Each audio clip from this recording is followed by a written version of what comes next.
మరికొండలోని అల్కాపూర్ కాలనీలో మున్సిపల్ అధికారులు వీరంగం సృష్టించారు.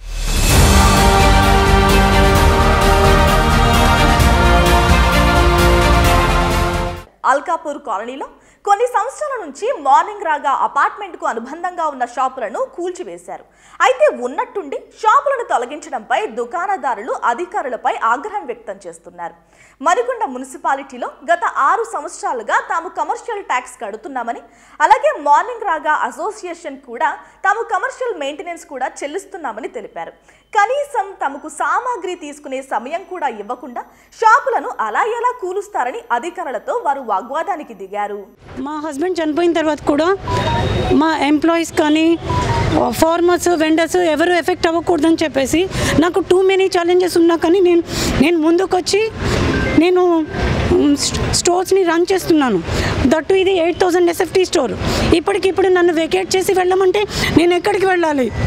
అసలు మీకు ఇంటిమేషన్ ఇచ్చారా? ఇంటిమేషన్ మా కమర్షియల్ ప్రాపర్టీ ఓనర్స్కి కానీ మా ఇక్కడ టెనెంట్కి ఉన్న నాకు కానీ ఇంటిమేషన్ ఏ రకమైన నోటీస్ కానీ ఇవ్వలేదు. ఆల్ ఆఫ్ సడన్ ఈరోజు వచ్చేసి ఇలాంటిది జరిగింది. పోలీసులు వారిని పక్కకు తప్పించి మరీ యథావిధిగా కూల్చివేతలు చేశారు. మరికొండ మున్సిపాలిటీ అధికారులు షాపు యజమానులకు ఎటువంటి ముందస్తు నోటీసులు జారీ చేయకుండా తమ షాపులను ధ్వంసం చేశారని ఆగ్రహం వ్యక్తం చేస్తున్నారు.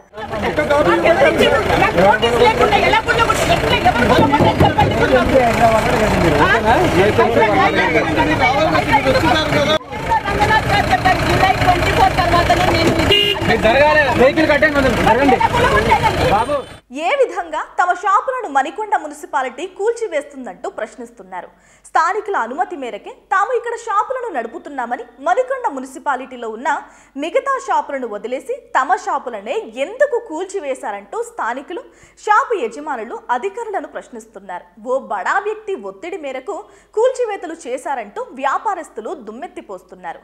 ఏది ఏమైనా అకారణంగా ఈరోజు దుకాణదారులంతా రోడ్డున పడ్డామని ఆవేదన వ్యక్తం చేస్తున్నారు. మున్సిపాలిటీ వాళ్ళు ఊలగొట్టారా, జిహెచ్ఎంసీ వాళ్ళు ఊలగొట్టారా, హైడ్రా రంగనాథ్ గారు ఊలగొట్టారా మాకు ఇప్పటికే తెలియట్లేదు. మున్సిపాలిటీ వాళ్ళని వెళ్ళి అడిగితే మేము దీంట్లో ఇన్వాల్వ్ కామండి అన్నాడు. ఈరోజు చూస్తే జిహెచ్ఎంసీ బండి ఉంది. రంగనాథ్ గారికి దీంట్లో అర్హతనే లేదు. నిజంగా చెప్తుంటే రంగనాథ్ గారు ఈ విషయాల్లో ఆయన ఇల్లీగల్ కన్స్ట్రక్షన్స్ నిన్ననే స్టేట్మెంట్ ఇచ్చారు 2024 జూలై తర్వాత ఉన్నవే అని. మరి ఇది మాది 2016ది. మరి 16 దాన్ని ఎట్లా కూలగొట్టారు, ఏ హక్కుతో కూలగొట్టారు, ఇవాళ మాకు జరిగినటువంటి డ్యామేజ్ ఏంటో చెప్పండి. కూలగొట్టే ప్రభుత్వం ఏ ప్రభుత్వం అండి? ఇది ఆడవాళ్ళని ఏడ్పించే ప్రభుత్వం ఏ ప్రభుత్వం చెప్పండి మీరు. రంగనాథ్ గారు మీకు మీ పదవిలో లేని దాన్ని ఎందుకు జైలు పెట్టి మమ్మల్ని ఇట్లా ఏడిపిస్తున్నారో చెప్పండి. మున్సిపాలిటీ వాళ్ళు ట్యాక్స్ తీసుకోవడానికి, ప్రాపర్టీ ట్యాక్స్ తీసుకోవడానికి వాళ్ళకి అధికారం ఉందంట. మేము అడిగాము, పోనీ ఒకటి కమర్షియల్గా కన్వర్ట్ చేసుకోవడానికి మాకు ఒక ప్రొసీజర్ ఏదైనా చెప్పండి అని అంటే కమర్షియల్ ప్రొసీజర్ అట్లాంటిది ఏమీ లేదు, పోయి హెచ్ఎండిఏలో అడగండి అంటారు. ఎంత బాధ్యతారహితమైన స్టేట్మెంట్ అండి. రంగనాథ్ గారిని అడిగాను, హైదరాబాద్లో ఉన్న 1.25 లక్షల షాప్స్ అన్నీ ఈ రూపకంగానే ఉన్నాయండి, అది ఒకటి కాదు. మరి అందరినీ కూలగొట్టండి అంటే ఎక్కడో చోట మొదలు పెడతాం మేడం అంటాడు. ఒక ఆఫీసర్ అధికారంలో ఉన్న వ్యక్తి మాట్లాడాల్సిన మాటనా అండి ఇది?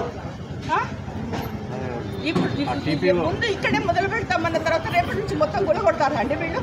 ఇది న్యాయమా, సమన్యాయం?